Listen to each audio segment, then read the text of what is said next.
Hello guys, this is your friend Dark Verse and we are back with a new fanfic. Which is what if Naruto got the ultimate harem with Hinata, Yugao and Femme Kyuubi Part 2. And if you enjoy this fanfic then please press the like button and subscribe to my channel for more fanfic like this. And now start the fanfic. The council room buzzed with tension. The clan heads, advisors, and other prominent figures of Konoha were seated around the large circular table, their faces a mix of unease and anticipation. At the head of the table stood Naruto Uzumaki, unmasked, his presence commanding and unwavering. To his right stood Fugaku Uchiha, his expression unreadable, and to his left stood Hiruzen Sarutobi, his face lined with exhaustion but filled with acceptance of the situation. Naruto raised his hand to silence the murmurs in the room. His crimson-tinted hair and spinning Mangekyo Sharingan were proof that the boy standing before them was no ordinary child. The weight of his words would determine the future of Konoha. Naruto's first orders as Hokage. Naruto cleared his throat, his voice steady yet firm. Thank you all for gathering on such short notice. I will keep this brief because we have much work to do. Tonight marks the beginning of a new era for Konoha, a time for reform and progress. The room fell silent as his words sank in. Even those who were skeptical could sense the determination radiating from him. My first order as the fifth Hokage, Naruto began, ignoring the shocked gasps that rippled through the room, is that, for the time being, Lord Third, Hiruzen Sarutobi, will act as the Hokage both within and outside Konoha. His experience is invaluable, and this transition must remain smooth. The announcement surprised many, including Hiruzen himself, who looked at Naruto with a mixture of gratitude and surprise. Naruto. Naruto raised a hand to stop him. You are not free of blame, Lord Third, but your loyalty to this village is unquestionable. While I rebuild Konoha from within, you will serve as its face. This is non-negotiable. Hiruzen bowed his head slightly. As you wish, Naruto. Naruto's gaze swept the room. My second order is that Konoha will enter a complete lockdown, effective immediately. No one enters or leaves the village without my explicit permission. This includes shinobi on missions. The room erupted into murmurs and protests, but Naruto slammed his hand on the table, his chakra flaring just enough to silence them. This is not up for debate. To ensure the continuity of Konoha's operations, a mission office will be established outside the village gates. All missions will be conducted through this office until further notice. The safety of the village comes first. Hiashi Hyuga leaned forward, his voice measured. And what of the reforms you mentioned, Lord Fifth? Naruto's expression darkened slightly. Konoha's foundation has been plagued by corruption, favoritism, and neglect for years. That ends now. I will oversee reforms in every aspect of this village, from the academy to the Anbu. The old ways have failed us, and it's time for change. Retirement of Homura and Koharu. Naruto turned his attention to the two elders seated at the far end of the table, Homura Mitokado and Koharu Udatane. Both looked uneasy under Naruto's piercing gaze. As part of this reform, Homura and Koharu, your services as advisors are no longer required. Effective immediately, you are retired. The two elders bristled, their indignation clear. Koharu spoke first, her tone sharp. You can't simply dismiss us. We've served this village longer than you've been alive. Naruto's Sharingan flared dangerously, silencing her. Your service was appreciated, but your actions have shown that your judgment is no longer in the best interest of this village. Consider this your official retirement notice. And let me make this clear. My position as Hokage is an SS-rank secret. If word of it gets out due to either of you, I will personally see to it that you are punished accordingly. Is that understood? Homura and Koharu exchanged glances, their expressions sour, but they nodded reluctantly. Understood. The meeting's end. Naruto straightened, his presence commanding as he addressed the room once more. This village is entering a new chapter, one where unity and transparency will lead us to greatness. For now, I expect each of you to carry out your duties and adapt to these changes. Failure to do so will not be tolerated. With that, Naruto dismissed the council, but as they began to file out, he called out, Shikaku Nara, Hiruzen Sarutobi, and Ibiki Morino, report to the Hokage's office immediately. There is much to discuss. In the Hokage's office, the three men arrived in the Hokage's office shortly after the council meeting ended. Naruto sat behind the desk, his fingers steepled as he regarded them. Shikaku, I need you to head the task force for internal reforms, Naruto began. You'll be responsible for assessing the academy curriculum, the allocation of missions, and the restructuring of our chain of command. Report directly to me. Shikaku nodded, his expression thoughtful. Understood, Lord Fifth. It's troublesome, but necessary. Naruto's gaze shifted to Ibiki. Ibiki, you'll oversee an investigation into potential traitors and spies within the village. This lockdown isn't just about keeping outsiders out, it's about rooting out corruption within. Ibiki smirked slightly. I'll get to work immediately. Finally, Naruto turned to Hiruzen. And you, Lord Third, will serve as my representative to the village. I trust you to handle public relations while I focus on the reforms. Hiruzen smiled faintly. You've grown into a fine leader, Naruto. I'll do my best. The blueprint for a new Konoha. Taking a deep breath, he began. I've been thinking a lot about Konoha's future. We can't keep following the same path and expect different results. We need radical reform. The Shinobi Academy. A new vision. Naruto leaned forward, his hands clasped together. Let's start with the academy. It's the foundation of our shinobi system, but it's outdated. The curriculum focuses too much on basic jutsu and ignores critical skills like teamwork, strategy, and specialization. That has to change. Shikaku raised an eyebrow. You're suggesting a complete overhaul. Naruto nodded, a determined gleam in his eyes. Exactly. I've been inspired by an idea from, let's just say, an outside perspective. There's this place called Hogwarts, an academy that sorts students into houses based on their strengths and personalities.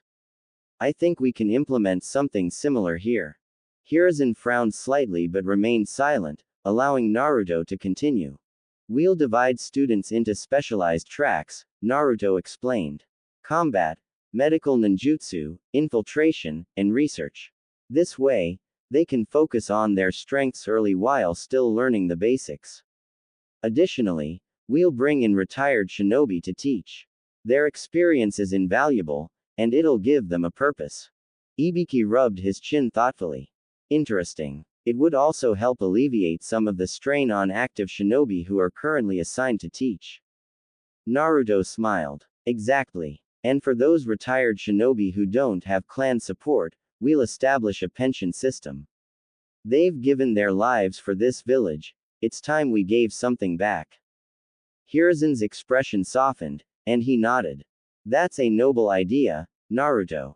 It shows you value every shinobi, not just those from prominent clans. Economic and civilian reforms. Naruto moved on. Next, we need to address the economy. Konoha relies too heavily on mission revenue, which makes us vulnerable to fluctuations. I propose establishing an income tax division. Civilians and merchants will contribute a fair share, and we'll use those funds to support village infrastructure and provide better resources for shinobi. Shikaku chuckled. You're thinking like a true leader now. Troublesome, but effective. Naruto grinned. Thanks, Shikaku. Now, about civilian safety. The Uchiha police force was a good idea in theory but flawed in execution. It created a divide between the Uchiha and the rest of the village. I plan to abolish it and establish a civilian police force instead. This force will include shinobi who are physically weaker but still skilled enough to protect civilians. Ibiki nodded. That could work. It would also give shinobi with lower combat abilities a meaningful role. Presenting the reforms to the council. The following day, Naruto called a meeting of the council. Clan heads, civilian representatives, and advisors gathered in the chamber, their faces curious and expectant. The reforms he was about to propose would change Konoha forever. Naruto stood at the head of the table, his voice steady and clear as he outlined his plans. These reforms are not optional.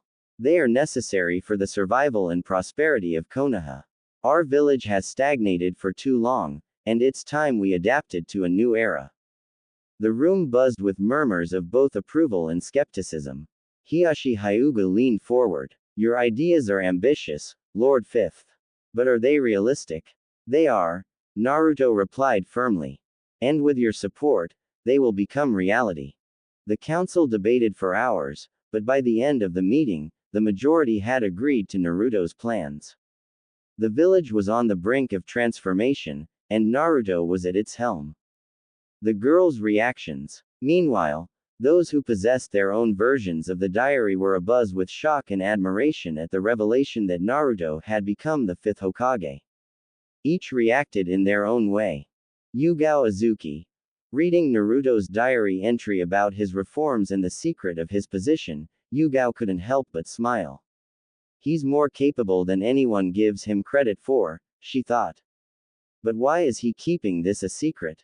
Does he not trust me yet? Kurenai Yuhi. Kurenai was deeply impressed. Naruto's thinking is far beyond his years.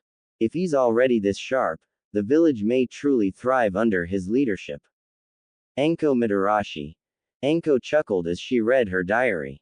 So the brat is Hokage now, huh? I like his style, bold and unafraid to shake things up. Shizune. Shizune felt conflicted. Naruto's reforms are exactly what Konoha needs, but the secrecy worries me. Why hide such monumental changes? Sume and Hana Inuzuka, the mother-daughter duo, were impressed by Naruto's foresight and determination. Sume smirked, thinking, the kid's got guts. He might just pull this off. Kiyomi, Nine Tails, in the mindscape, Kiyomi read her diary with a mixture of pride and amusement. He's growing into his role perfectly. The boy I've been sealed in all these years might truly be the one to change this world. Secrecy and determination. Naruto returned to his apartment that evening, exhausted but satisfied. The reforms were underway, but the secrecy of his position weighed heavily on him. He couldn't let the truth slip, not yet. The village wasn't ready for such a revelation. As he looked out over the village, bathed in the soft glow of the setting sun, Naruto clenched his fists. This is just the beginning. Konoha will rise stronger than ever. And I'll make sure of it. Naruto sat in his usual seat at the back of the classroom, keeping his head down and maintaining the facade of an average, inattentive student. The reforms he had worked so hard to plan and implement were finally coming to fruition, but he needed to act as if he were hearing about them for the first time. His loyal Anbu had ensured that his identity as the fifth Hokage remained a secret, and now it was time for the next phase, introducing the changes to the Shinobi Academy. Uruka Yumino, the academy's main instructor, walked into the classroom with a clipboard in hand. His face was a mixture of seriousness and apprehension. The class, as usual, was rowdy, with Kiba bragging about his clan, Sakura and Ino bickering over Sasuke, and Naruto pretending to nap at his desk. All right, class, quiet down. Uruka called out, slapping his clipboard on the desk. The noise died down, and the students turned their attention to him. Uruka cleared his throat. I have an important announcement to make. As you all know, the Shinobi Academy has been undergoing some significant reforms recently. These changes are being implemented to better prepare you for the future and to ensure that Konoha produces the strongest, most capable shinobi. The students exchanged curious glances, whispering among themselves. What kind of reforms, sensei? Asked Shikamaru lazily, leaning back in his chair. Uruka adjusted his headband and continued. First and foremost, starting tomorrow, all students will be required to stay in the academy's newly constructed hostels during the week. This is to encourage discipline, camaraderie, and focus on your training. You will only return to your homes on weekends or during official academy breaks. This announcement caused an immediate uproar. What? We have to stay here. Kiba shouted, standing up.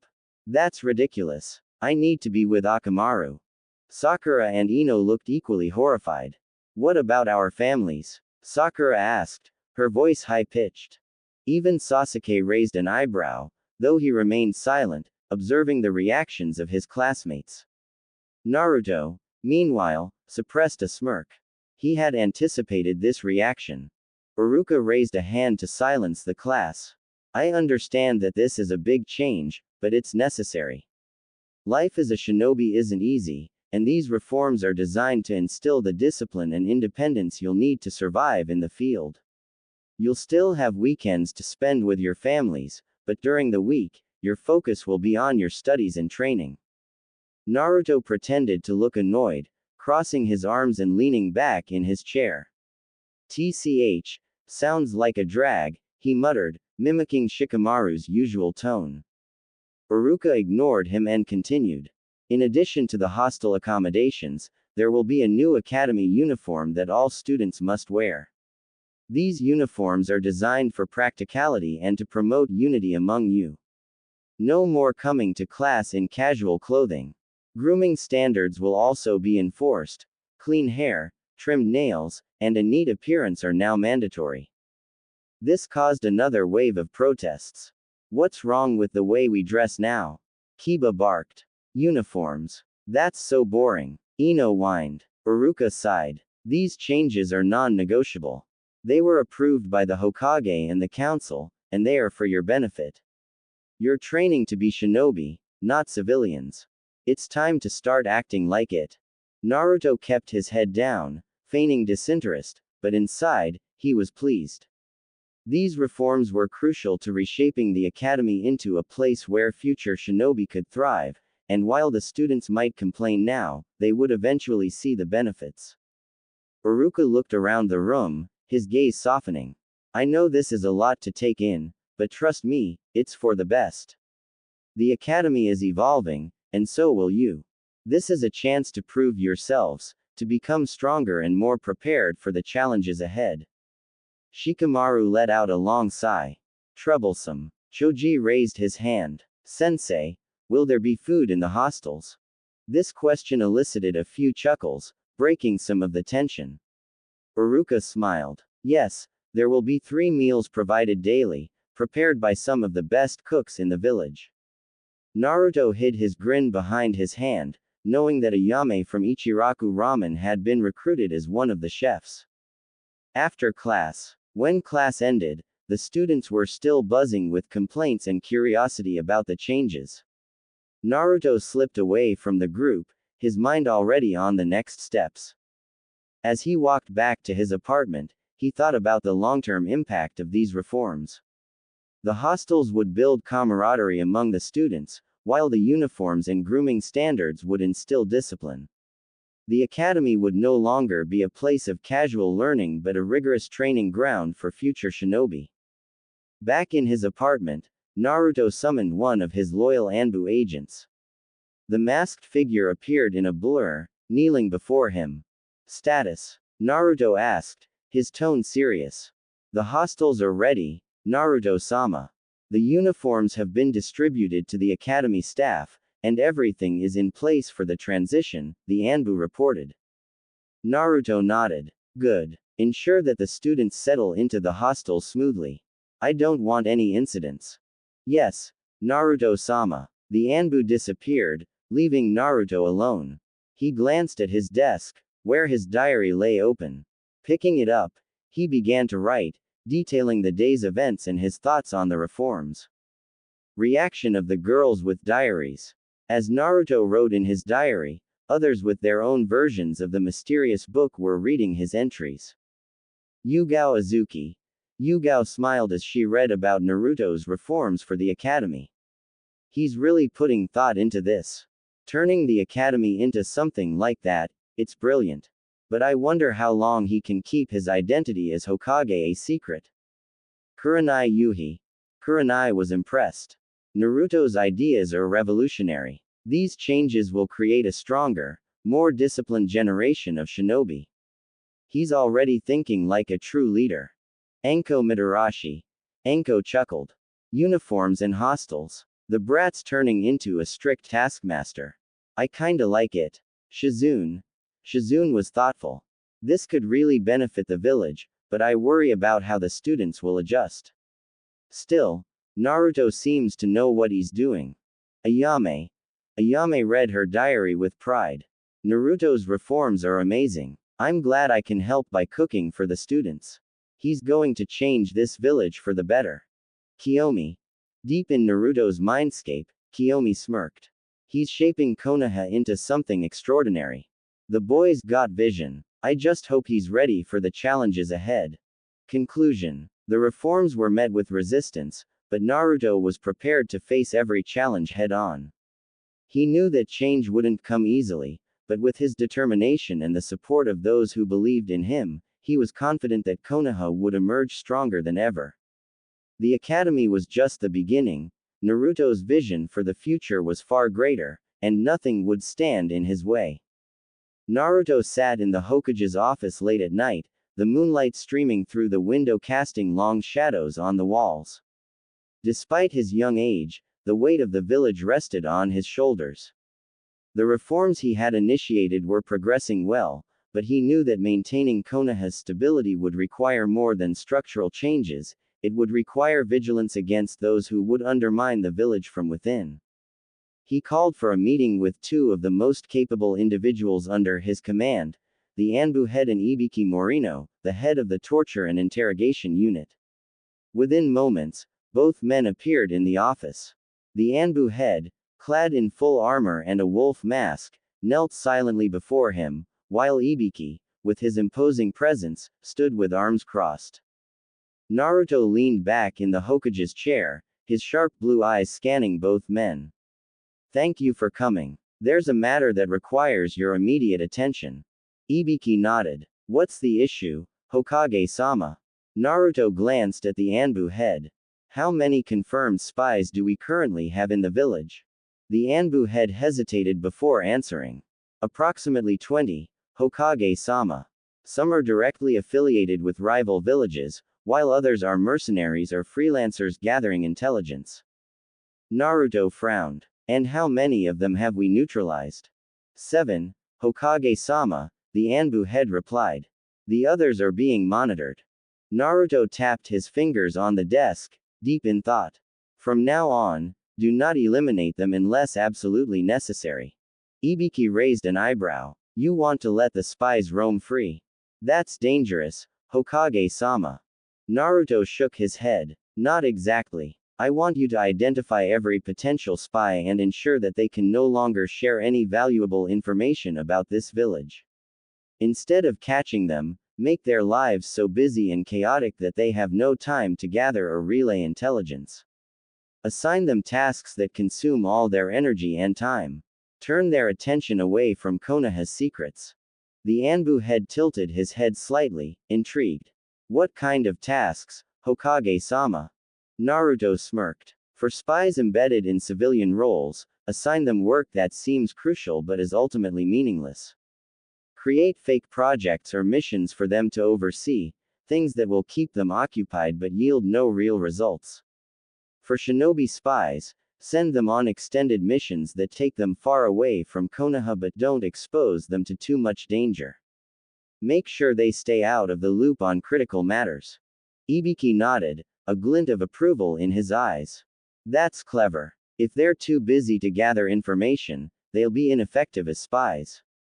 It also reduces the risk of them exposing themselves. Naruto's expression turned serious. There's one more thing. Kabuto Yakushi. The room grew quiet. The Anbu head and Ibiki exchanged glances before turning back to Naruto. Is there something specific about Kabuto that concerns you, Hokage-sama? The Anbu head asked cautiously. Naruto's gaze hardened. He's working in the hospital, correct? Ibiki nodded. Yes. He's one of their best medics. Skilled, resourceful, but unassuming. Why? Naruto leaned forward. Keep close tabs on him. I have reason to believe he's connected to Orochimaru. Don't confront him directly. He's too valuable as a source of information. Instead, monitor his movements, his communications, and anyone he interacts with. If he's a spy, we can use him to trace back to Orochimaru's operations. The Anbu head bowed. Understood, Hokage-sama. We'll increase surveillance on him immediately. Ibiki frowned. And if he discovers he's being watched? Naruto shrugged. Then we'll deal with him. But for now, I want him to believe that no one suspects him. Sometimes, the best way to handle a spy is to let them think they're in control. The plan in motion. The meeting concluded, and both men left to execute Naruto's orders. Over the next few weeks, subtle changes began to take place in Konoha. Spies embedded in civilian roles found themselves inundated with paperwork and administrative tasks that required long hours and constant attention. Shinobi spies were sent on missions that kept them far from the village for weeks or even months at a time. All the while, Anbu operatives shadowed their every move, ensuring that no sensitive information left the village. Kabuto Yakushi, meanwhile, continued his work at the hospital, seemingly unaware of the increased surveillance. Anbu agents posed as patients, co-workers, and even visitors, observing his every action. Naruto's strategy was working. The village was becoming a labyrinth of misdirection, and any spies within it were too entangled in false leads to pose a real threat. Naruto's confidence. One evening, Naruto sat on the rooftop of his apartment, gazing at the village below. The reforms were progressing, and his plan to neutralize the spies was unfolding perfectly. His loyal Anbu reported no leaks of critical information, and Kabuto's activities remained under close watch. As he looked out at the lights of Konoha, a sense of satisfaction washed over him. He wasn't just protecting the village, he was reshaping it from the shadows, ensuring that it would remain strong for generations to come. This is only the beginning, he murmured to himself. If I want to unite the shinobi world, I need to start here. One step at a time.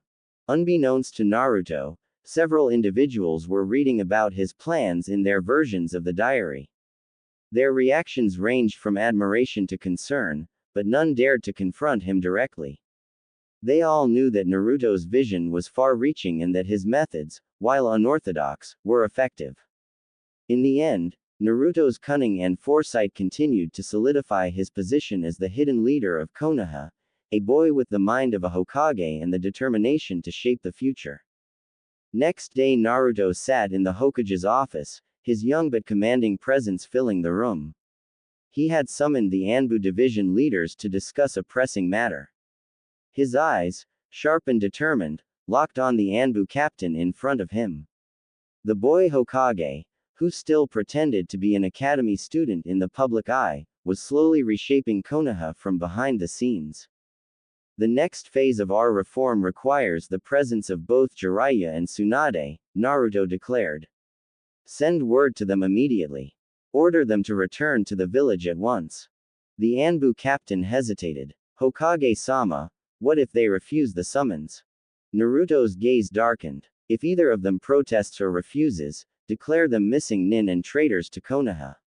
Make it clear this is the Hokage's direct order. I don't care if they were legendary in the past, those who abandon their responsibilities are nothing but cowards and deserters in my eyes. The room went silent. Even the seasoned Anbu operatives, trained to obey without question, couldn't help but feel the weight of his words. Hokage-sama, the captain ventured cautiously, Jiraiya is considered one of Konoha's top assets. He's the spymaster of the village and... Naruto raised a hand, silencing him. So why is Tsunade not here?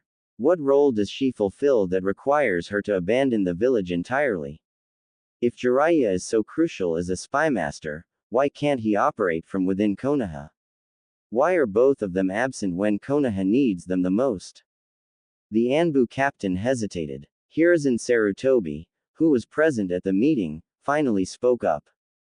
Jiraiya's network spans across the nations, Naruto. His absence is necessary for the village to gain intelligence and maintain its edge against our enemies. Naruto interrupted sharply. And Tsunade? What's her excuse, old man? She's not a spymaster, nor does she have any operational necessity to be away. She's a Sannin, one of Konoha's strongest shinobi, yet she has abandoned her duties for decades. Don't try to justify her absence. The village comes first. Hiruzen sighed, his expression heavy with guilt. Tsunade has her reasons. She's lost too much. She's not the only one who's lost people, Naruto snapped, his voice cold.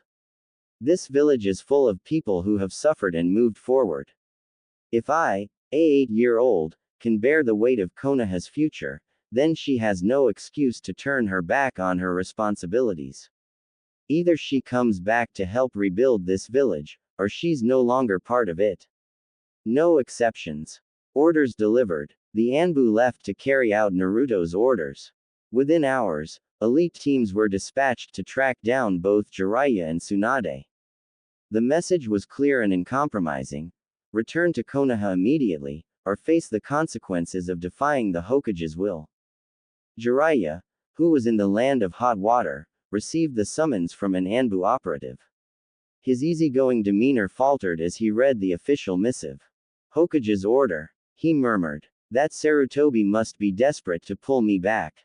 And traitor. Really. The Toad Sage couldn't shake the feeling that something was off. The tone of the message didn't match Hiruzen's usual approach. But a direct order from the Hokage couldn't be ignored. Meanwhile, Tsunade, far from the village in a small gambling den, scowled as an Anbu appeared in front of her with the same summons. Tsunade-sama, the operative said, bowing slightly. The Hokage demands your immediate return to Konoha. Failure to comply will result in your designation as a missing nin. Tsunade's eyes narrowed. What the hell is Hiruzen thinking? Threatening me. And since when does he talk like this? The Anbu stood firm, unflinching. This is a direct order from the Hokage. You have 24 hours to comply. Shizune, standing beside her, looked nervous. Tsunade-sama, maybe we should. No one orders me around, Tsunade growled, but even she couldn't ignore the weight behind the ultimatum. Hiruzen's reflection. Back in Konoha, Hiruzen sat in the Hokage's office after the meeting, his thoughts heavy. Naruto's words echoed in his mind. The boy's logic was sharp and unrelenting. Hiruzen couldn't deny that Tsunade's absence had been a sore point for years. As for Jiraiya, the spymaster's methods had been unconventional at best. But Naruto's ruthless approach unsettled him. This isn't how a Hokage should lead, Hiruzen muttered to himself. Yet he knew that Naruto wasn't wrong. Naruto had pointed out flaws that Hiruzen had ignored for years. His insistence on accountability, even for the legendary Sannin, was a stark contrast to Hiruzen's own leadership style. Is this the kind of Hokage the village needs now? Hiruzen wondered aloud, sadness in his voice.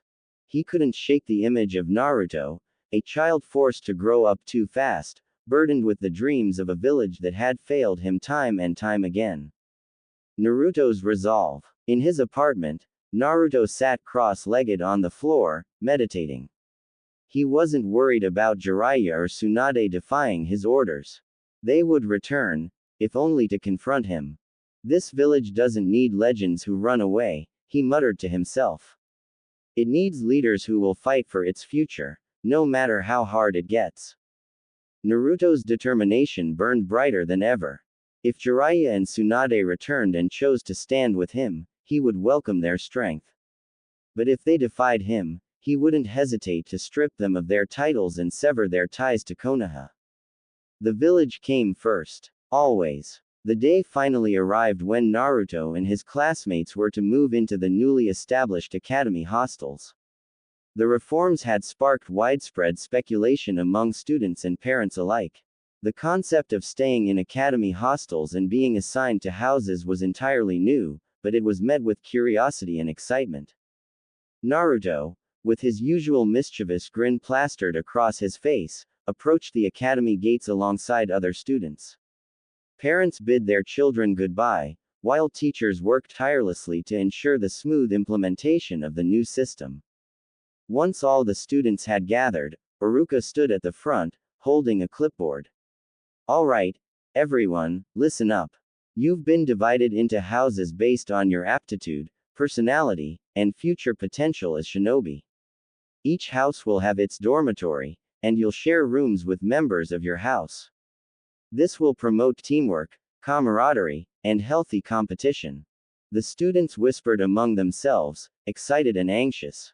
There are 4 houses, Uruka continued.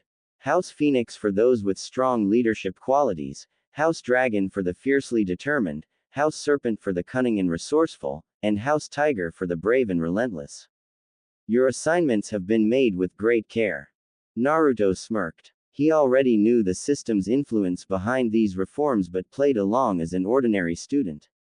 Room assignments. Uruka began calling out names. Naruto Uzumaki, Sasuke Uchiha, Hinata Hyuga, and Kiba Inuzuka, you're assigned to House Dragon. Report to Dormitory 4C. Naruto felt a surge of satisfaction. Sharing a room with Hinata and Sasuke. This was going to be interesting. He glanced at Hinata, who was blushing furiously, and then at Sasuke, who looked indifferent but slightly annoyed. Kiba, meanwhile, was grinning ear to ear. This is going to be fun. Kiba said, patting Naruto on the back. Akamaru barked in agreement. When they reached their dormitory, Naruto opened the door to find a modest yet comfortable room with 4 beds neatly arranged. Each bed had a small desk beside it, and the room was decorated in the fiery red and gold colors of House Dragon. This is different, Sasuke muttered, sitting on the bed farthest from the door. Hinata quietly chose the bed near the window, while Naruto plopped onto the bed next to Sasuke's. I call the top bunk. Kiba shouted, climbing up the bunk bed on the other side of the room.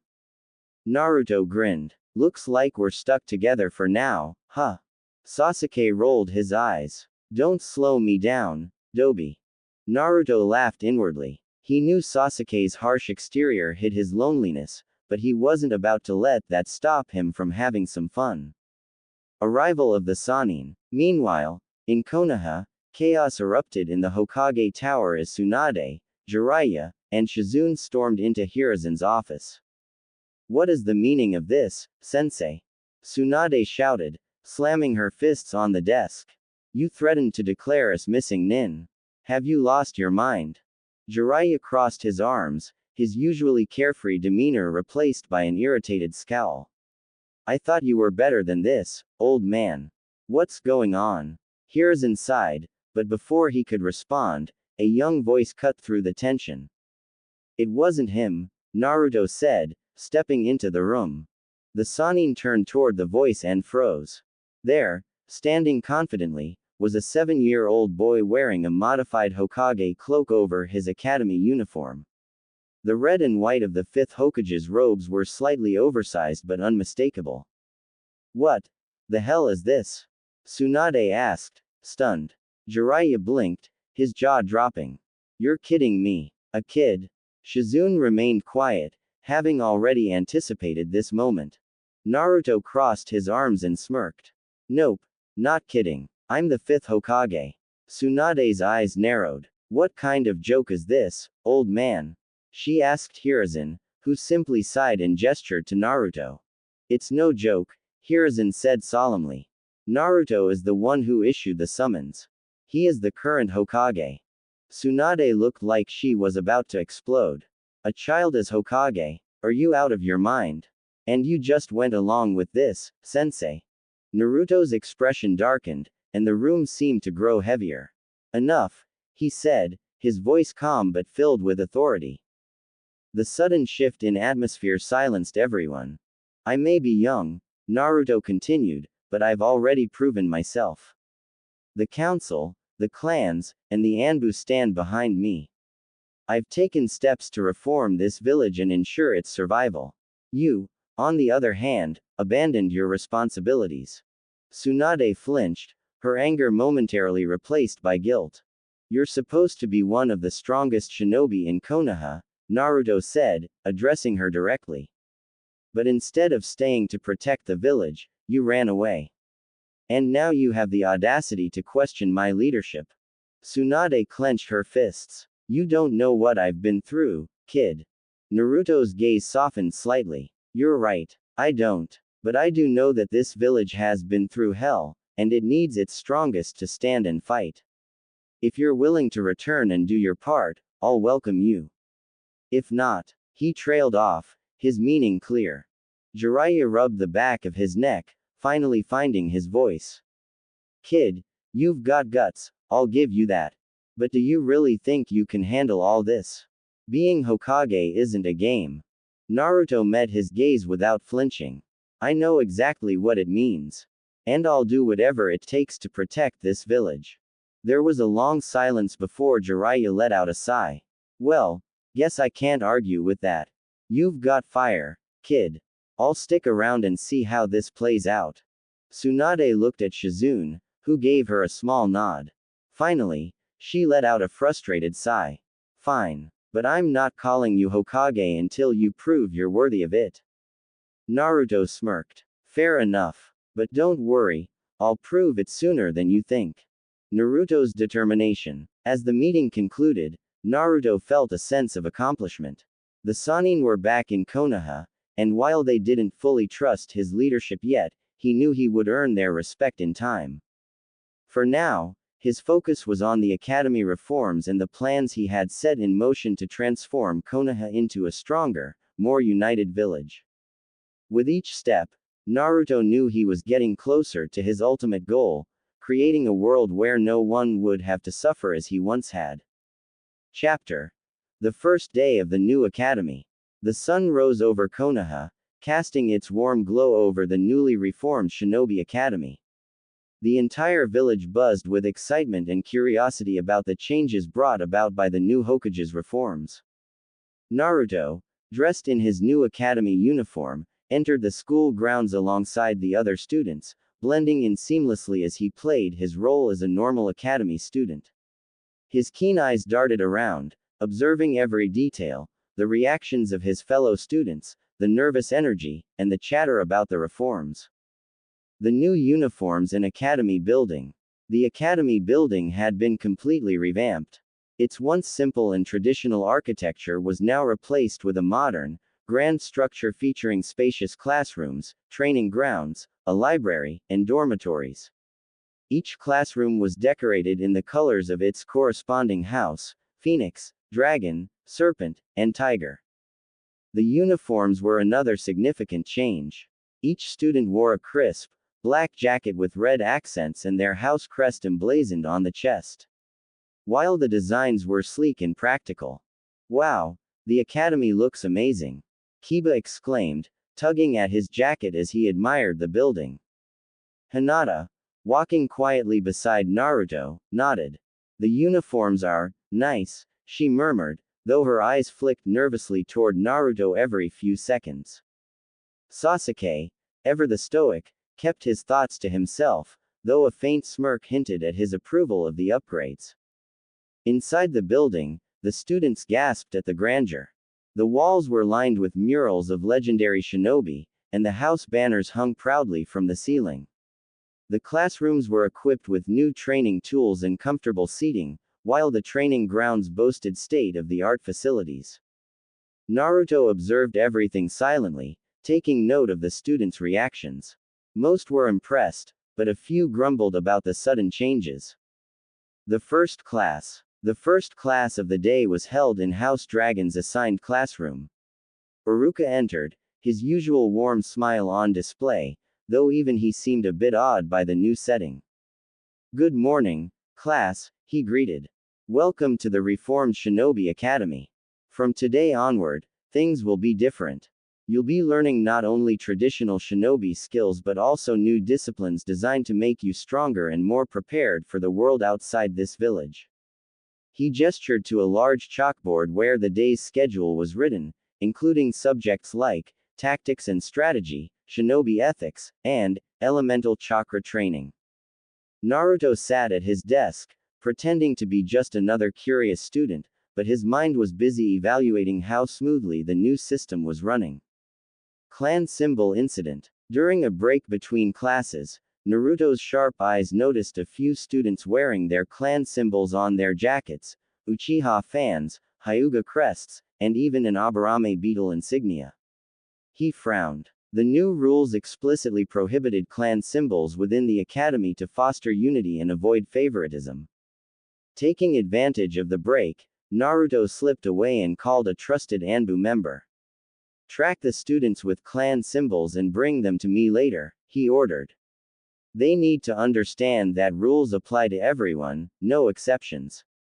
That evening, after classes ended, the offending students were quietly summoned to a hidden meeting room within the academy. Naruto, still maintaining his cover as a student, observed from the shadows as the Anbu informed the students about the violation. You are expected to follow the academy's rules, the Anbu captain stated firmly. The wearing of clan symbols is prohibited. Consider this your only warning. The students nodded nervously, realizing they had crossed a line. Naruto smirked. Unity comes first. Clan pride can wait. Asterisk. Tsunade and Jiraiya's observation. From a distance, Tsunade and Jiraiya observed the day's events. Standing on a nearby rooftop, they watched as students filed into the academy, the new system taking root. This is different, Jiraiya admitted, scratching his head. I mean, look at this place. It's like Naruto turned the academy into some kind of shinobi Hogwarts. Tsunade crossed her arms, her sharp eyes scanning the building. The kid's got ambition, I'll give him that. This place is impressive, but whether it'll actually produce stronger shinobi remains to be seen. Jiraiya smirked. You sound almost impressed. Tsunade huffed. Don't get ahead of yourself. I still think this is too much change, too fast. But, I have to admit, it's better than the mess we left behind. Jiraiya nodded, watching as Naruto interacted with his classmates. He's got a lot riding on his shoulders. If anyone can pull this off, it's him. Tsunade glanced at Jiraiya, then back at the academy. Let's hope you're right. Naruto's thoughts. As the day came to an end, Naruto returned to his dorm room with Sasuke, Hinata, and Kiba. While his classmates were busy chatting about their first impressions, Naruto lay on his bed, staring at the ceiling. Step by step he thought. This is only the beginning. If I can get the academy running smoothly, I can start shaping the next generation of shinobi, my way. Asterisk. Hinata glanced at Naruto, her cheeks pink. Naruto-kun, what do you think of the new academy? She asked timidly. Naruto turned his head and gave her a reassuring smile. I think it's great. It's going to change everything for the better. Hinata's heart raced at his confidence, while Sasuke rolled his eyes. Don't get too excited, Dobi. We still have to prove ourselves. Naruto chuckled. Yeah, just try to keep up, Sasuke. As the room settled into a comfortable silence, Naruto closed his eyes, his mind already planning the next steps to ensure his reforms succeeded. This is just the first day. The real work starts now. Asterisk. The council chamber was filled with murmurs as the various clan heads gathered, seated in a semicircle facing Naruto. Though still a child in appearance, the air of authority Naruto carried as the fifth Hokage left no room for doubt. Hiruzen, seated nearby in an advisory capacity, observed the young Hokage with a mix of pride and apprehension. Naruto sat at the head of the room, a calm yet commanding presence. His voice cut through the chatter like a blade. Before we begin discussing reforms, I want to address an issue I noticed in the academy. He paused, his gaze sweeping across the room, locking eyes with each clan head. Some students have been wearing their clan symbols on their uniforms. This is a direct violation of the academy's rules. The room went silent as the weight of his words sank in. Inoichi Yamanaka raised a hand hesitantly. Hokage-sama, clan pride is important to us. It's a way of showing heritage and identity. Naruto interrupted, his tone firm. Clan pride is important, but unity is more important. The academy is meant to teach teamwork and cooperation, not division. If students see themselves as separate from others because of their clan, it will breed arrogance and mistrust. That's not the future I want for this village. Hiyashi Hyuga frowned. You're asking us to suppress centuries of tradition, Hokage-sama. This will not sit well with many families. Naruto's eyes narrowed. I'm not asking. This is an order. Consider this your only warning. Any student caught displaying clan symbols in the academy will face consequences. The rules apply to everyone, regardless of status. The tension in the room was palpable. Even those who didn't openly protest seemed uneasy. Hiruzen, though silent, gave Naruto a small nod of approval. The young Hokage was showing strength in the face of opposition, a crucial quality for a leader. The creation of the health division. Moving on from the academy issue, Naruto addressed his next reform. I'm creating a new department in Konoha, he announced. The health division. Its purpose will be to oversee the well-being of every shinobi and civilian in the village. This includes managing the hospital, improving medical training, and ensuring that injured shinobi receive proper care. He glanced toward Tsunade, who was sitting in Senju's seat at the meeting. Tsunade Senju will head this division. Her expertise in medical ninjutsu is unmatched, and I trust she'll make this initiative a success. Tsunade blinked in surprise, then quickly masked it with a smirk. You've got guts, brat, I'll give you that. Fine, I'll take the position, but don't think I'll go easy on anyone slacking off. The room murmured approval. Even the most skeptical clan heads couldn't deny the benefits of strengthening Konoha's healthcare system. Summoning Hiashi Hyuga. Later that day, Naruto summoned Hiashi Hyuga to his office. Hiashi entered with his usual stoic demeanor, bowing respectfully. Hokage-sama, you requested my presence. Naruto gestured for him to take a seat. Yes, Hiashi. There's something important I want to discuss with you. Hiashi sat, his expression unreadable. I'm listening. Naruto leaned forward, his blue eyes piercing. I want the Hyuga clan to abolish the caged bird seal. Hiashi's eyes widened, a flicker of surprise breaking through his calm facade. Hokage-sama, that is a Hyuga tradition. It's not something we can simply discard. The seal ensures the safety of the Byakugan and maintains order within the clan. Naruto folded his arms. It's not order. It's slavery. The caged bird seal divides your clan and forces the branch members to live in fear. That's not something I can tolerate in my Konoha. Hiashi's tone grew colder. With all due respect, Hokage-sama, this is an internal matter of the Hyuga clan. If you intend to pressure us into changing our ways, you should know that the Hyuga are not afraid to leave the village. Naruto's lips curled into a smirk. Then leave. Hiashi's eyes narrowed. What? Naruto stood, his small frame radiating authority. Go ahead. Leave Konoha. But let me remind you, within the walls of this village, the Hyuga are protected by one of the 5 great shinobi nations. If you leave, who will protect you? Do you think Kumo has forgotten the Byakugan? Do you think other nations won't hunt you down for your bloodline? Hiashi clenched his fists, but Naruto wasn't done. You can leave, but the moment you do, you'll be vulnerable. You know this, and so do I. The Hyuga clan has thrived here because of Konoha's strength. Don't mistake tradition for necessity. The caged bird seal isn't what keeps your clan safe, it's the village. Hiashi was silent for a long moment, his mind racing. Finally, he spoke, his tone measured. You've given me much to consider, Hokage-sama.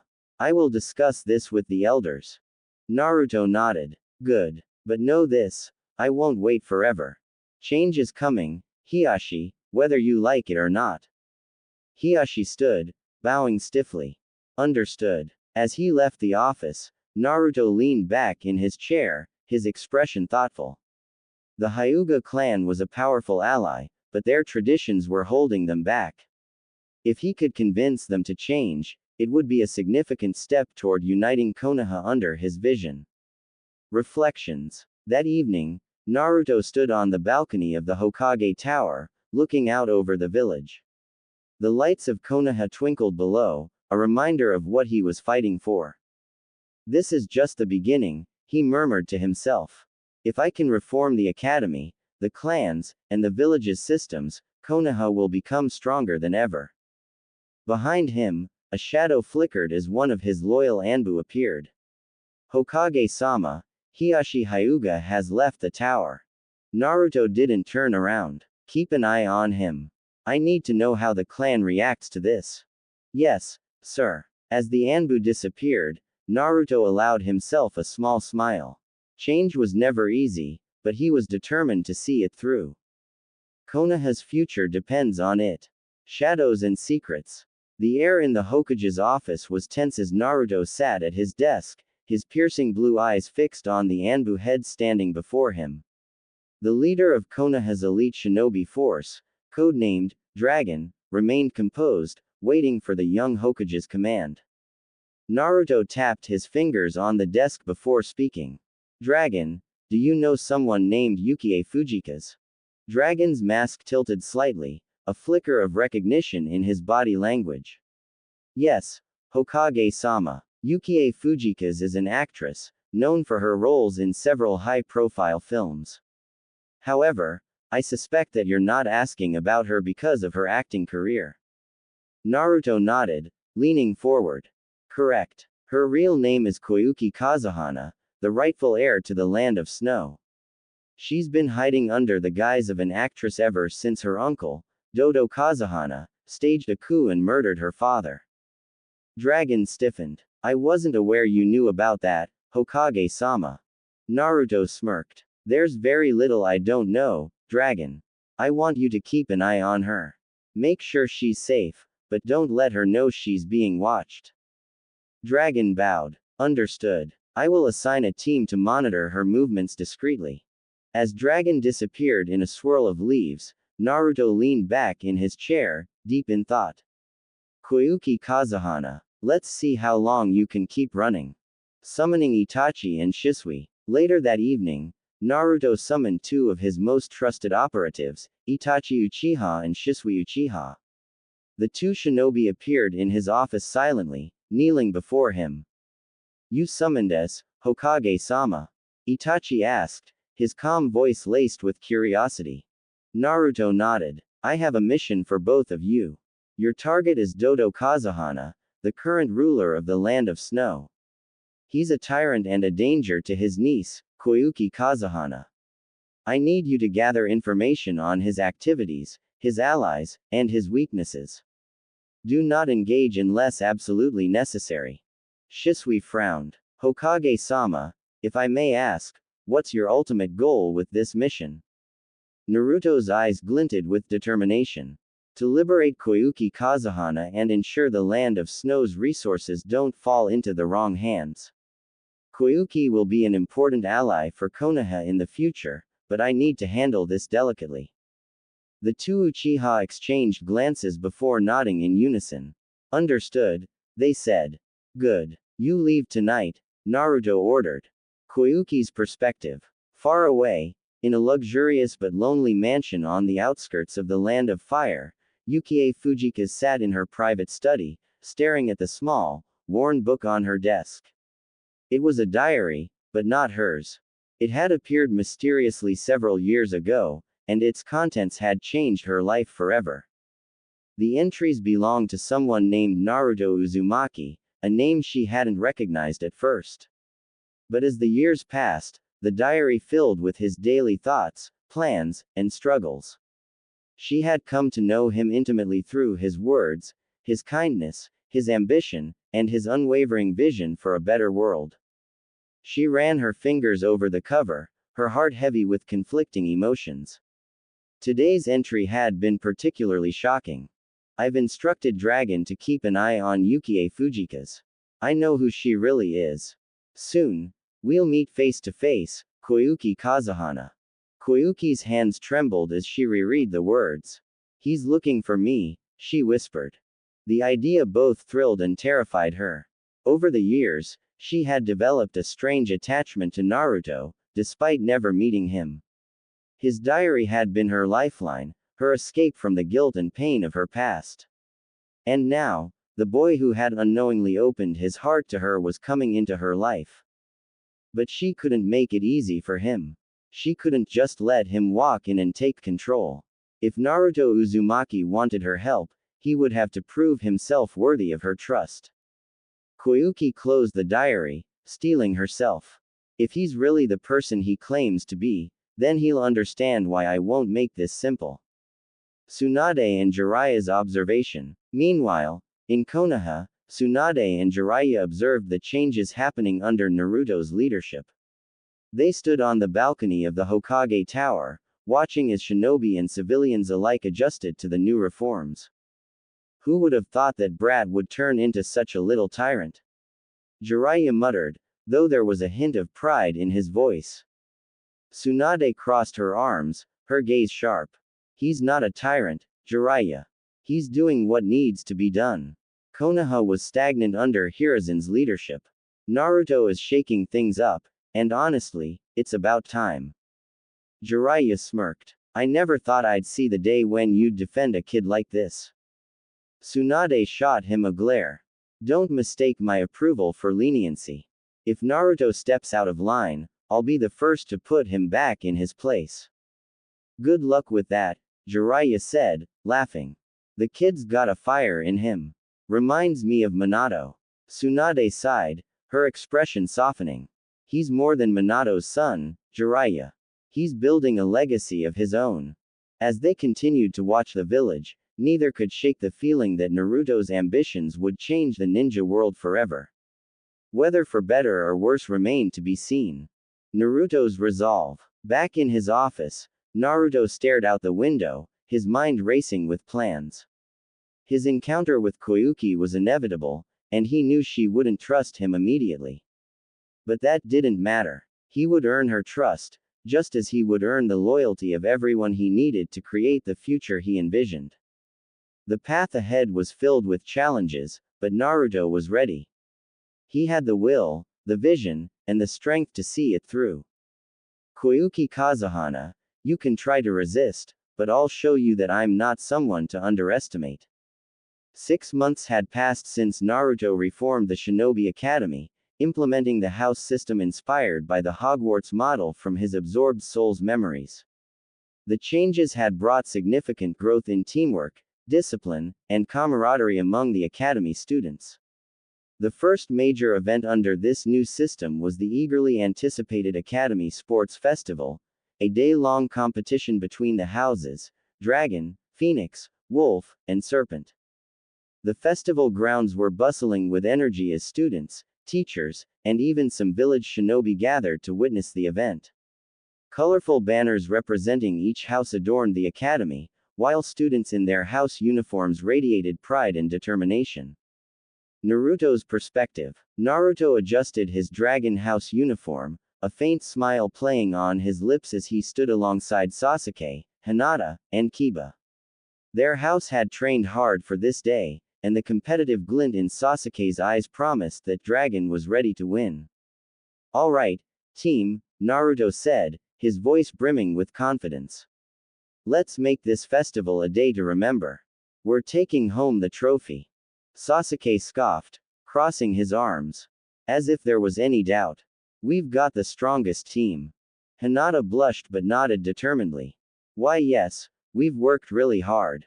Kiba grinned, Akamaru barking in agreement from his perch on Kiba's head. Yeah, and with me here, we're unstoppable. Naruto chuckled, placing a reassuring hand on Hinata's shoulder. That's the spirit. Let's show everyone what Dragon House is made of. The events begin. The sports festival kicked off with a bang, literally, as Iruka fired a smoke bomb into the air to signal the start of the first event, the obstacle course.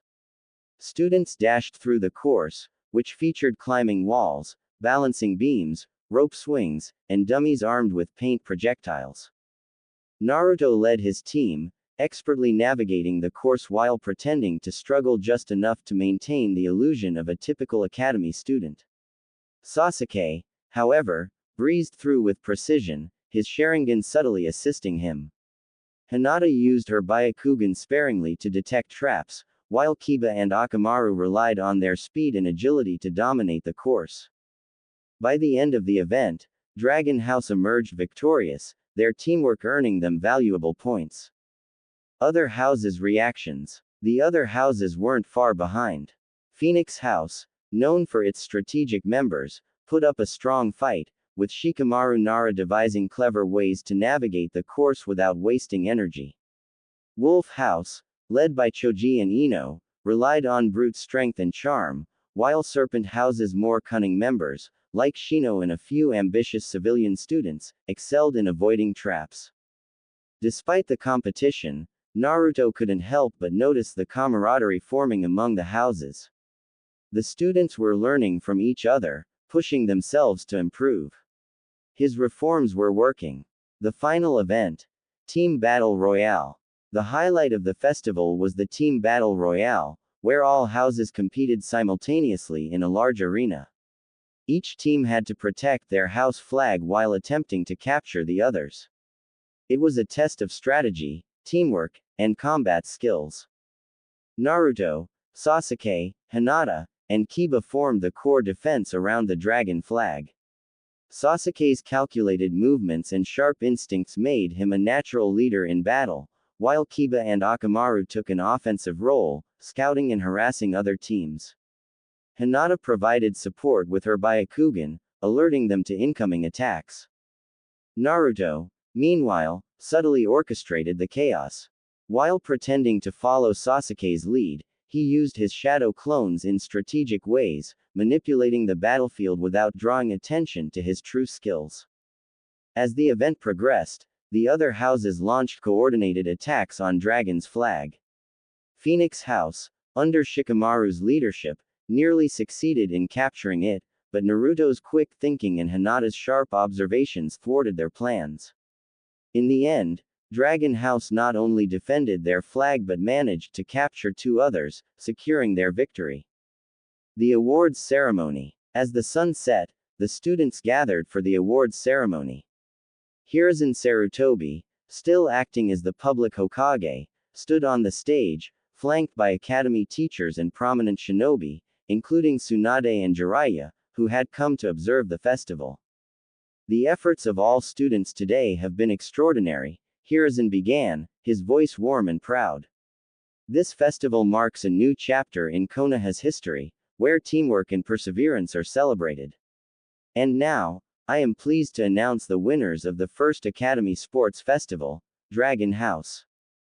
The crowd erupted in cheers as Naruto, Sasuke, Hinata, and Kiba stepped onto the stage to receive their trophy.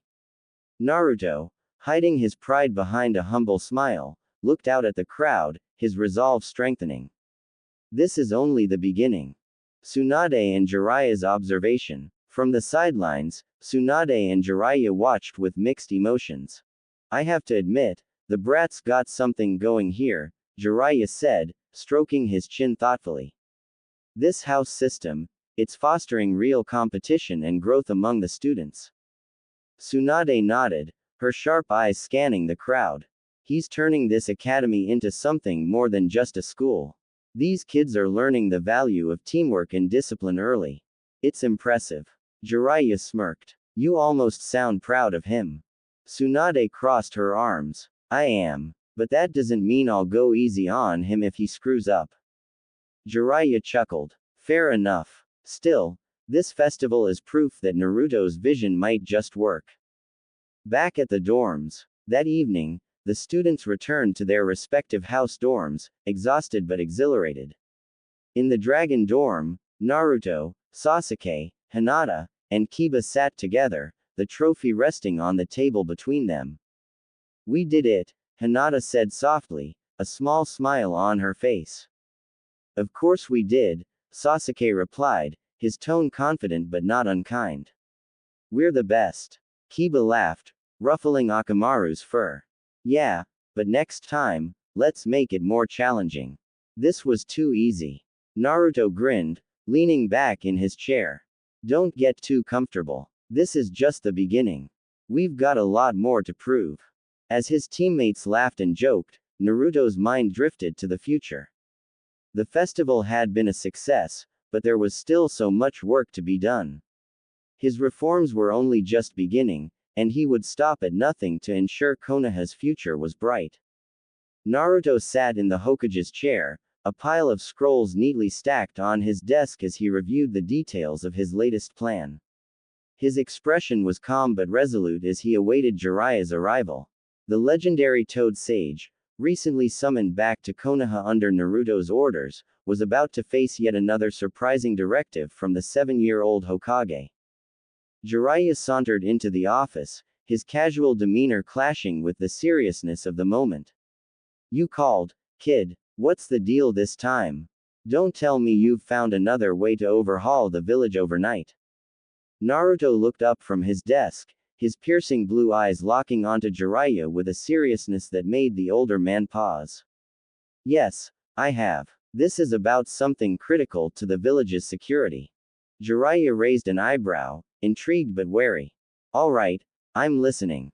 Naruto leaned forward, resting his elbows on the desk. "I want you to help me create a seal that prevents unauthorized summoning within Konoha's borders. No one should be able to summon without the village's approval." The statement hung in the air for a moment, and Jiraiya's casual grin faded into a more thoughtful expression. "That's a tall order, kid. Why the sudden interest in controlling summoning techniques?" Naruto's gaze didn't waver. "Because summoning can be used as a weapon against the village. Think about it. Someone summoning a powerful creature during an invasion or rebellion could cause chaos. We need to ensure that such an event never happens. This seal would act as a safeguard." Jiraiya stroked his chin, considering the idea. "It's not a bad plan, but do you realize how complex a seal like that would be? We'd have to account for every summoning contract that already exists within the village and create a way to differentiate authorized summons from unauthorized ones." "I've already thought of that," Naruto replied, pulling out a scroll from the pile on his desk. "We'll integrate the seal with the summoning contracts. Authorized summoners will need to register their contracts with the village. The seal will recognize them and allow their summons. Anyone else trying to summon will find their jutsu nullified." Jiraiya whistled, impressed despite himself. "You've really thought this through, haven't you? But there's still the issue of implementation. A seal that large would require constant monitoring and maintenance. It's not just a one-and-done thing." Naruto nodded. "That's why I called you. You're the best when it comes to sealing techniques. If we work together, we can create a seal that's self-sustaining and integrates with the village's barrier system." Jiraiya couldn't help but smile at Naruto's determination. "You're really something else, kid. All right, I'm in. But this isn't going to be easy, and it'll take time." "I know," Naruto said, his voice steady. "But it's necessary. Konoha's security comes first." The collaboration begins. Over the next several weeks, Naruto and Jiraiya worked tirelessly on the project. The Hokage's office became a temporary workshop, with sealing diagrams spread across the floor and walls. Naruto's sharp mind and innovative ideas complemented Jiraiya's vast experience and expertise, creating a dynamic partnership. "This kid's a genius," Jiraiya muttered to himself one day as he watched Naruto tweak a complex sealing matrix. "At this rate, he's going to surpass even Minato." Naruto glanced up from his work, a small smile on his face. "What was that, pervy sage?" "Nothing," Jiraiya said quickly, waving him off. "Just focus on your work, brat." Despite Jiraiya's occasional grumbling, he couldn't deny that working with Naruto was an eye-opening experience. The boy's vision for Konoha's future was ambitious, and his ability to turn ideas into reality was nothing short of remarkable. Testing the seal. After weeks of hard work, the seal was finally ready for testing. A team of trusted Anbu was called in to help deploy the seal at key points around the village, integrating it with the existing barrier system.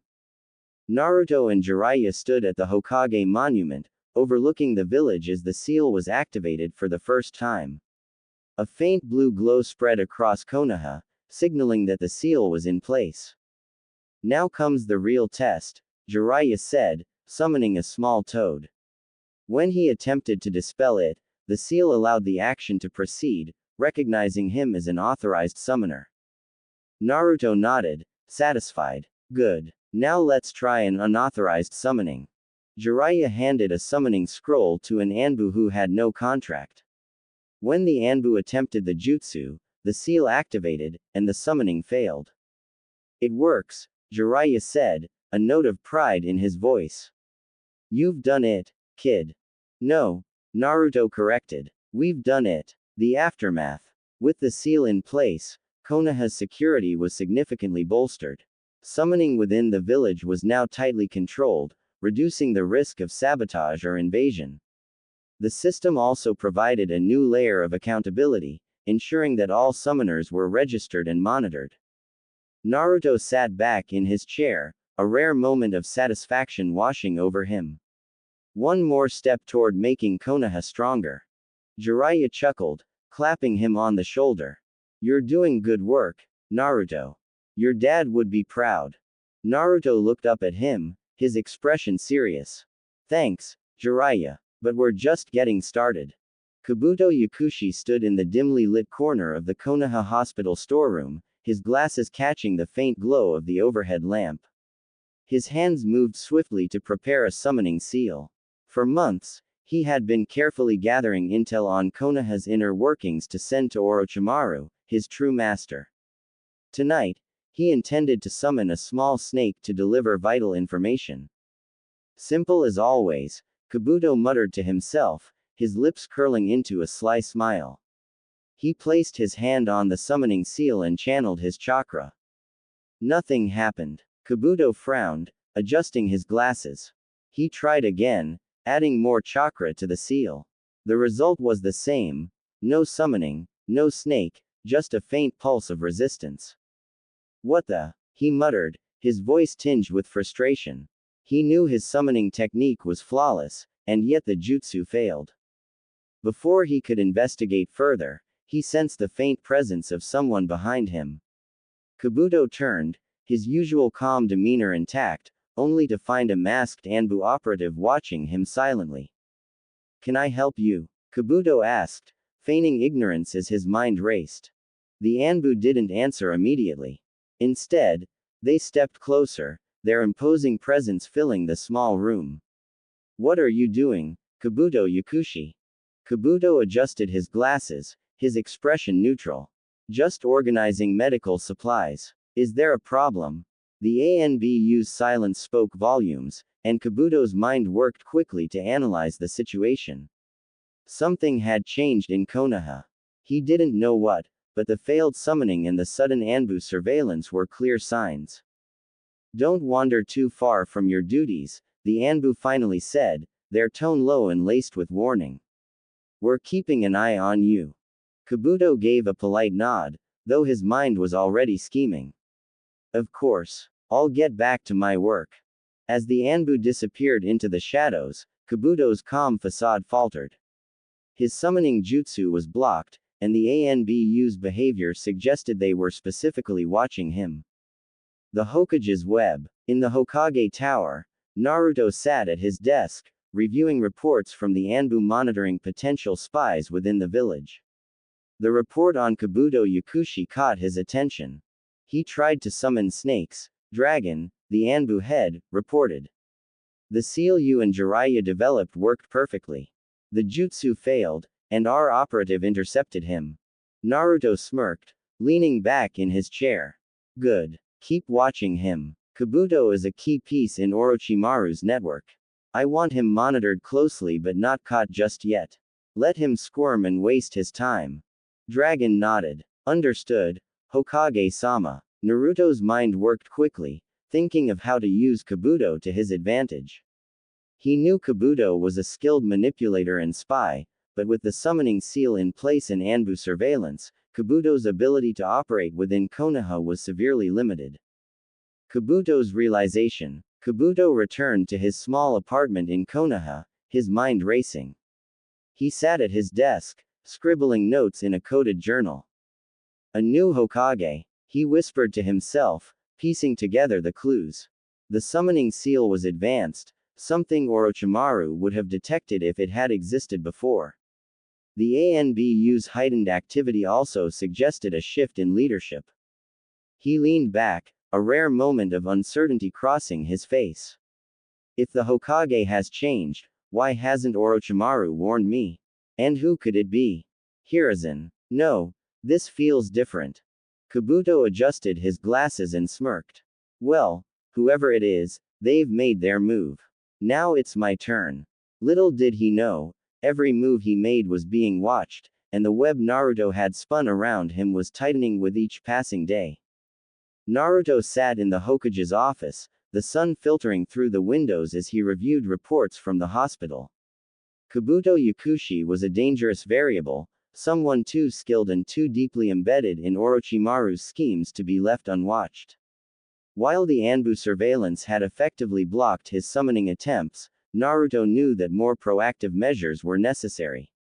He placed the report on his desk and looked at Dragon, the Anbu head. Send one of our senior Anbu medics to the hospital. I want them embedded in Kabuto's team as their leader. Make sure they're good enough to remain undetected and capable of gathering intel. Kabuto must believe they're just another medic nin sent by the administration. Dragon nodded, his mask hiding any hint of expression. I have just the operative in mind, Hokage-sama. A skilled medic who's worked undercover before. They'll make sure Kabuto doesn't realize he's being watched, and if he steps out of line, we'll know immediately. Naruto nodded, his piercing gaze firm. Good. Also, remind them not to confront him directly. I want Kabuto in Konoha for now, wasting his time. Let him think he's still in control. The new medic arrives. At the hospital, Kabuto sat in the staff lounge, sipping tea while flipping through a medical journal. He glanced up as a new figure entered the room. The woman appeared to be in her mid-30s, her sharp eyes scanning the room with the practiced ease of someone who'd seen far too much in her career. She carried herself with quiet confidence, her medic uniform pristine. Good afternoon, she said with a polite smile, her tone friendly but professional. I'm Machiko, the new team leader assigned to oversee this department. Kabuto raised an eyebrow, masking his irritation with a pleasant smile. Oh, I wasn't informed about a new leader. Usually, I'd be the one to handle those duties.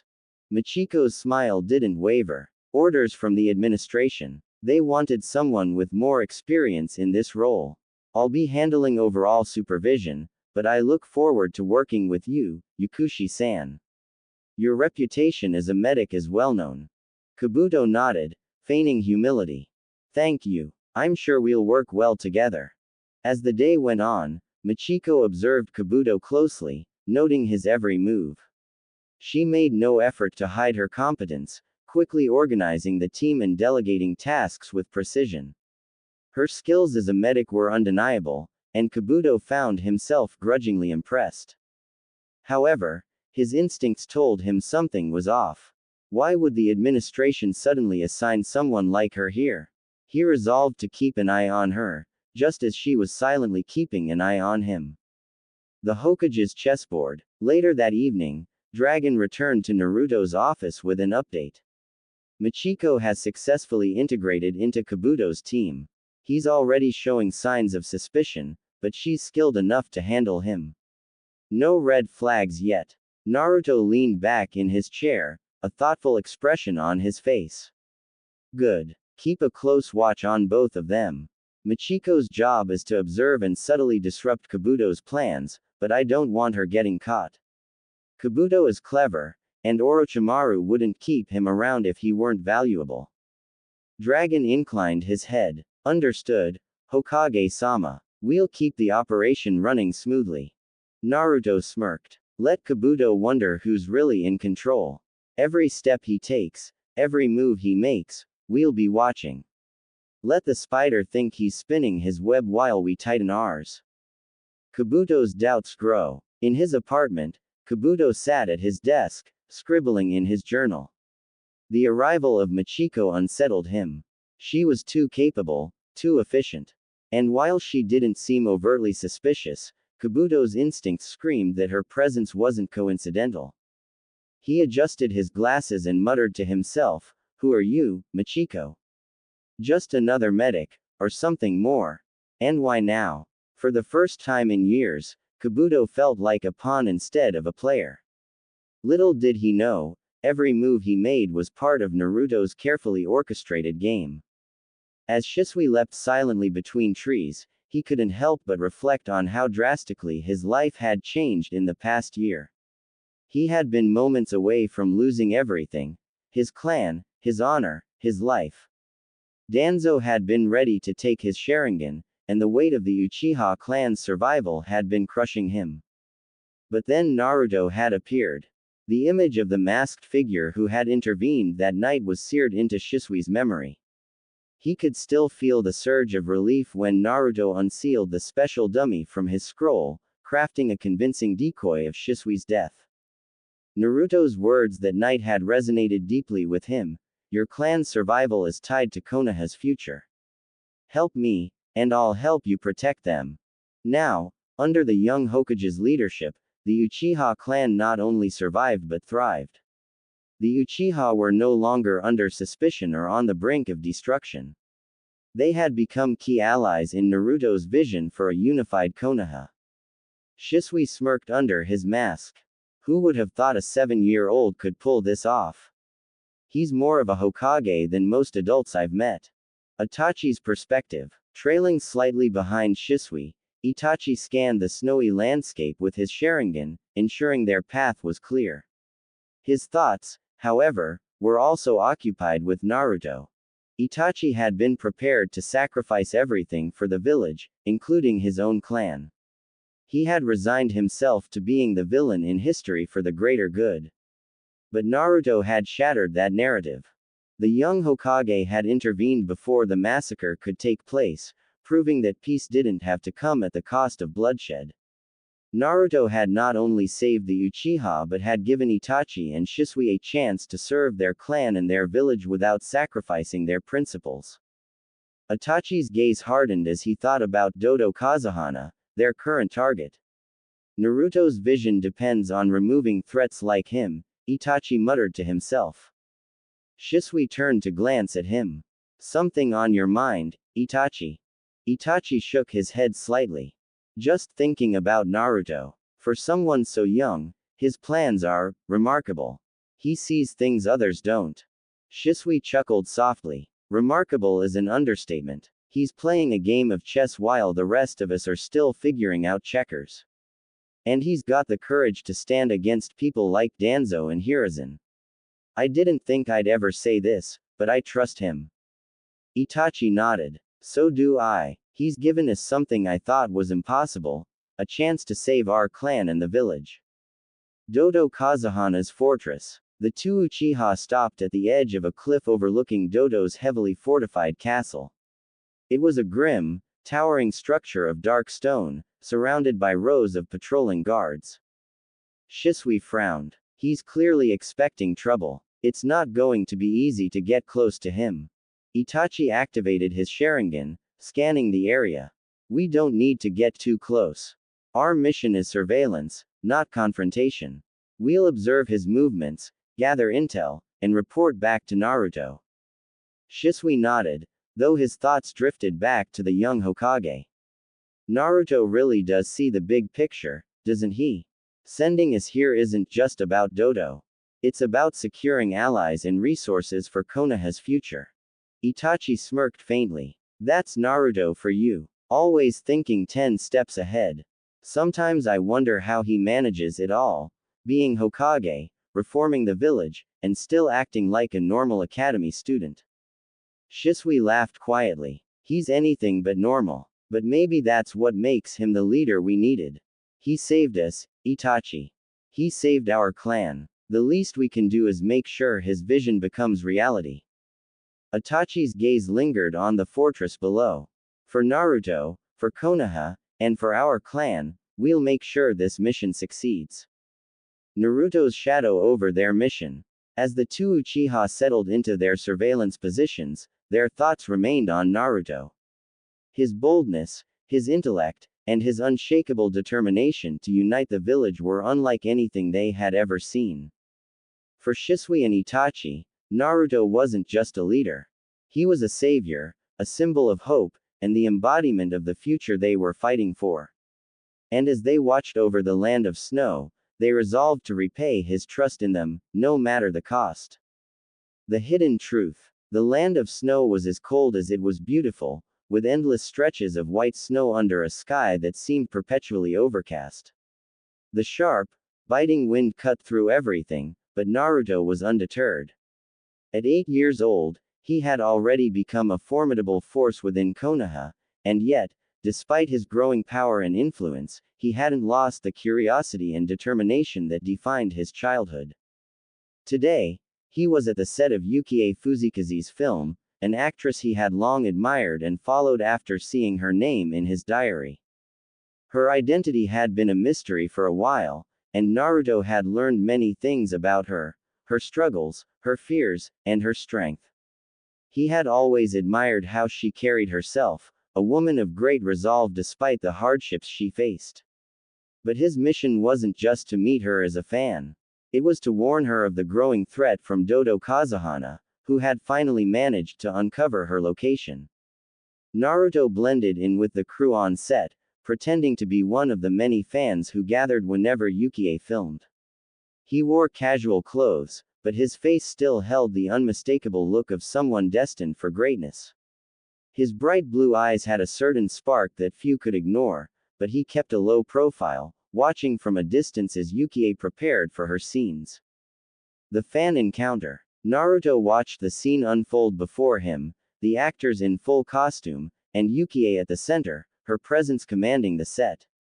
She was radiant, her beauty undeniable, but what caught Naruto's attention the most was her aura. Even in a room full of people, there was a quiet strength to her, something that told him she had faced much more than the public eye could imagine. After the shoot concluded, many fans flocked to her, eager for her attention, to receive autographs and take pictures. Naruto stood at the edge of the crowd, waiting for the right moment. When the line thinned out, he stepped forward, his heart beating just a little faster. Yukie-san, Naruto's voice was soft, respectful. He wasn't just another fan, he had a purpose here. Yukie looked down at the small child, her eyes narrowing slightly. She didn't react immediately, but then her expression softened just a touch. "Oh, another young admirer," she said, her voice cool but polite. "What's your name?" "Naruto Uzumaki," he said, flashing a smile that was all charm. Her expression froze for a moment, the flicker of recognition quickly hidden behind a practiced indifference. She had seen his name before, countless times in her own private diary, a diary that had appeared to her some years ago, containing the thoughts of a mysterious boy from another world. She had been reading his diary in secret, and though she had never met him in person, his words had become more and more familiar to her. But now, here he was, standing before her in the flesh. "Naruto, huh, well, thank you for your support. I'm sure you're a great fan. Do you want an autograph?" She offered the typical response, no more sincere than the others, as she took a pen and signed a piece of paper. Naruto's eyes studied her face carefully, and he noticed how expertly she masked her emotions. He couldn't help but admire her composure. "Thank you, Yukie-san," he said with a polite bow. "I'll make sure to keep it somewhere special." The encounter lasted only a few more moments, but to Naruto, it felt like an eternity. He could see the faintest flicker of recognition in her eyes, but she hid it well. As she turned to move on to the next fan, Naruto lingered for a moment, watching her closely. He knew she had seen him as something more than just a regular child. She knew who he was, or at least had a glimpse of who he could be. The private meeting. Later that evening, after the set had quieted down, Naruto stood outside Yukie's private trailer, dressed in the official Hokage robes. The transformation was subtle but striking. Naruto had donned the Hokage cloak, complete with the insignia of Konoha, the village where he was now the leader. No longer a child in the eyes of the world, he was the leader of an entire nation. He knocked gently on the trailer's door. A moment later, it creaked open, and Yukie stood there, her expression unreadable. When her gaze met his, there was no shock, No surprise, only a quiet recognition that she had expected this moment to come. Naruto stepped inside, the door shutting behind him with a soft click. Yukie-san, he said, his tone more serious than it had been earlier. I need to speak with you. Yukie raised an eyebrow. What's this about, Naruto-san? Her voice was still calm, but now there was something more, curiosity, perhaps, or caution. Naruto took a deep breath, choosing his words carefully. Dodo Kazuhana has discovered your location. He's looking for you, and it's only a matter of time before he finds you. You're in danger. Yukie's face remained unchanged, but her eyes betrayed a flicker of concern. She had known something like this was inevitable, but to hear it from Naruto's mouth, someone who had been a part of her life for so long, albeit indirectly, was a different feeling entirely. I've been in hiding for years, she said, her voice low. I've done everything I could to keep out of his reach. But Dodo, he's persistent. Naruto stepped forward, his tone growing more resolute. I can protect you. Konoha can protect you. But you must come with me, to the village. It's the safest place for you now. For the first time in their brief interaction, Yukie seemed to waver, her stoic facade cracking just a little. And why should I trust you, Naruto Uzumaki? She asked, her voice carrying a trace of skepticism. Naruto met her gaze, his eyes unwavering.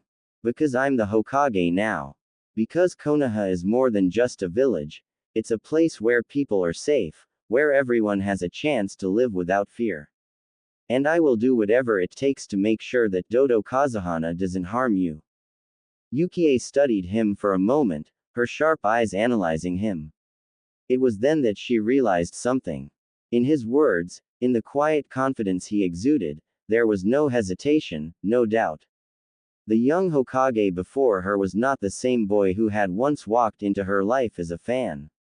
He was someone who had the weight of an entire village on his shoulders, someone who could make decisions that would shape the future of the world. All right, she said quietly, nodding. I'll come with you. But this isn't going to be easy. Dodo won't let me go without a fight. Naruto nodded. Then we'll be ready for him.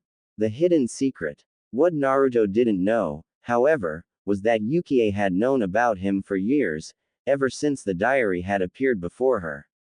The entries had been cryptic at first, but over time, she had learned more about him, his character, and his vision for the future. She had read his thoughts, felt his pain, and watched his rise from afar. And now, here he was, standing before her in the flesh. But there was something else that Yukie had never told him, something she kept locked away deep in her heart. She had never revealed to Naruto that the diary he had unknowingly written for her had influenced her in more ways than one. She had known about his plans, his dreams, and the strength he would eventually wield. But what she didn't expect was that, after all these years, she would be standing face to face with him, now not as a distant figure from her readings, but as a young Hokage, ready to help her escape a fate she feared. For Yukie, it was both thrilling and terrifying. She had known him through his words, but she had never imagined meeting him in person would feel so real. The journey back to Konoha was quiet. Yukie Fuzika's, or rather Koyuki Kazuhana, sat beside Naruto, her thoughts racing. She had left the film set behind and was now stepping into the heart of Konoha under the direct protection of the village's youngest and most mysterious leader. The weight of what she had read in her secret diary pressed on her mind. Naruto Uzumaki was more than just a child or a Hokage. He was a force that could reshape the world. But for now, she played along, keeping his secret. Naruto had made it clear, his true identity as the Hokage was an SS-rank secret. No one outside the council was to know. To the world, he was still an academy student, an orphan with nothing to his name but a dream of being Hokage. And yet, here he was, running Konoha from the shadows. Upon arrival, Naruto wasted no time. He immediately sent a message to Makoto and Fugaku Uchiha, summoning them to the Hokage office. As they arrived, Koyuki stood to the side, observing the couple who had once been destined to die in the Uchiha massacre. Meeting the Uchiha leaders, Fugaku Uchiha stood tall, his expression as unreadable as ever, while Makoto, though calm, carried an air of quiet warmth. They had been surprised to receive Naruto's summons, but after everything the boy had done to save their clan from destruction, they took his words seriously. Naruto gestured toward Yukie. This is Yukie Fuzika's. He handed over a sealed scroll. Inside are her official records. I'd like you to verify them. Fugaku raised an eyebrow but opened the scroll. As he read through her files, Makoto leaned in, her eyes widening slightly. The famous actress? Makoto asked, glancing at Koyuki with curiosity. Koyuki smiled faintly but said nothing. After reading, Fugaku handed the scroll back. Everything seems legitimate. What do you need from us, Hokage-sama? Naruto nodded. For some time, I need you to shelter her within the Uchiha compound. Makoto looked at Koyuki again, her motherly instincts kicking in. Of course, we can provide her a safe place. Fugaku gave a small nod of agreement. I will inform our security to be discreet. No one outside the compound will know she's here. Naruto smirked. That's exactly why I came to you. Koyuki studied the Uchiha couple. This was different from what she had read in the diary. The Uchiha were supposed to be massacred. Yet here they stood, alive and powerful, thanks to Naruto. Assigning a guardian, Naruto then turned his head slightly. Dog. A masked Anbu wearing the signature dog mask stepped forward, kneeling on one knee. Yes, Hokage-sama. Koyuki's sharp eyes narrowed slightly as she studied the masked shinobi. Naruto folded his arms. Dog, I am officially removing you from Anbu. From now on, you will hold the rank of elite Junin. Dog, Kakashi Hatake, didn't react outwardly, but those who knew him well would have noticed the slight stiffening of his posture. I understand, Kakashi said calmly. Naruto continued, his tone carrying undeniable authority. Your new assignment is to personally supervise the security of Koyuki Kazuhana. Kakashi glanced at Koyuki, his mind processing the situation. Understood. I will ensure her safety. Naruto gave a satisfied nod. Good. Koyuki, who had remained silent until now, finally spoke. You're putting one of your best shinobi on my protection detail. Naruto turned to her, his blue eyes unwavering. Dodo won't stop until he gets what he wants. I intend to make sure he fails. Koyuki smirked, amusement flickering in her eyes. You certainly don't do things halfway, Hokage-sama. Naruto smirked back. I never do. A new life in Konoha. With that, arrangements were finalized.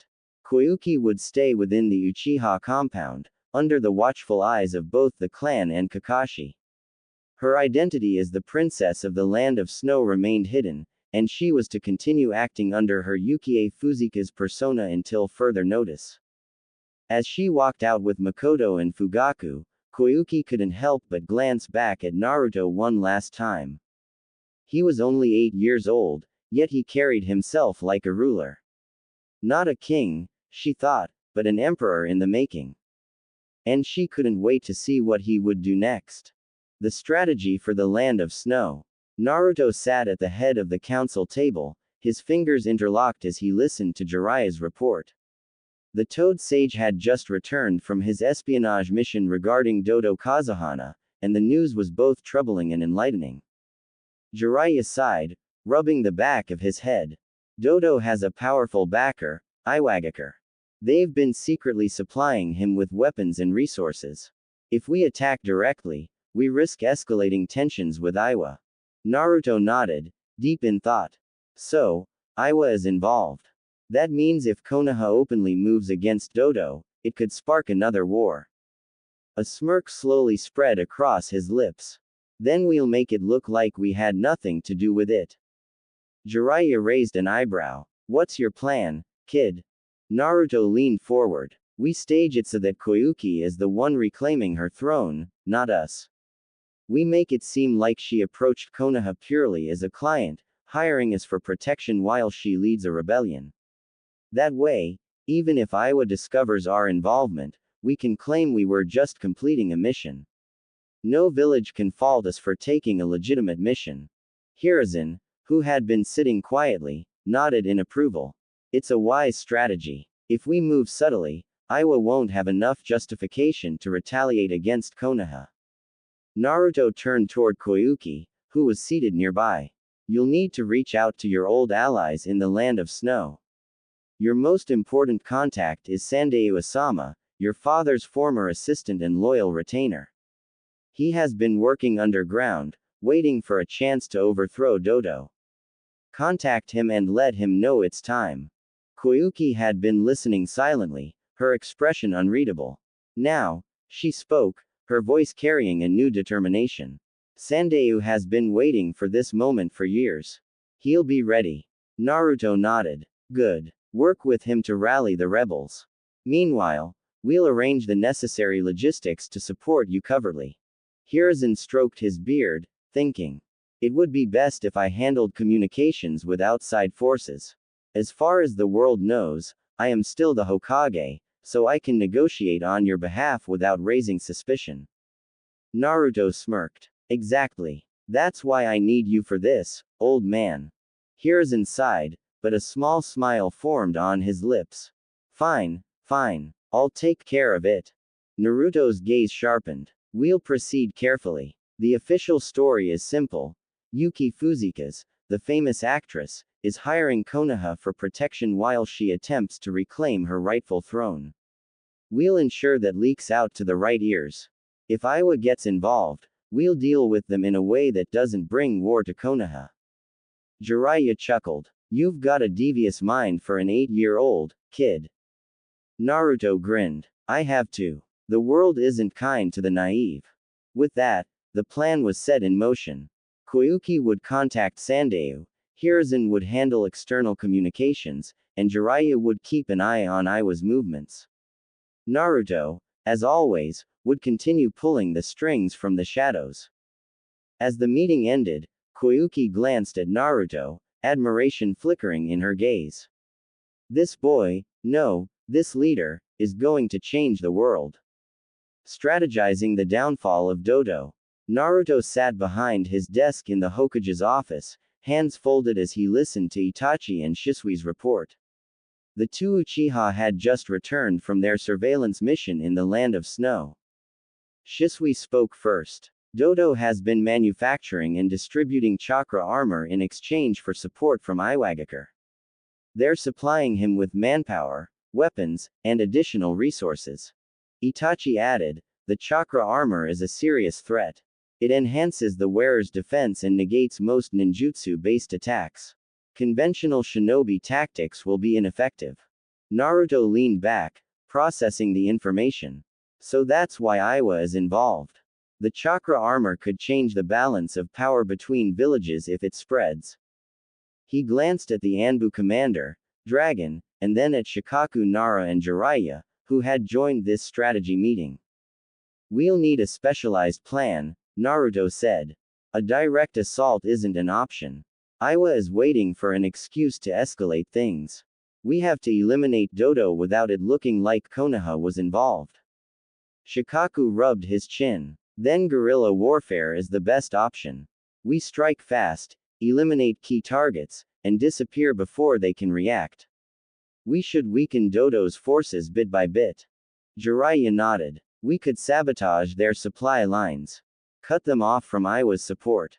The Anbu commander spoke next. If we're dealing with chakra armor, we need taijutsu specialists. Those armors absorb chakra-based attacks, but physical strikes and weapons can still damage the wearer.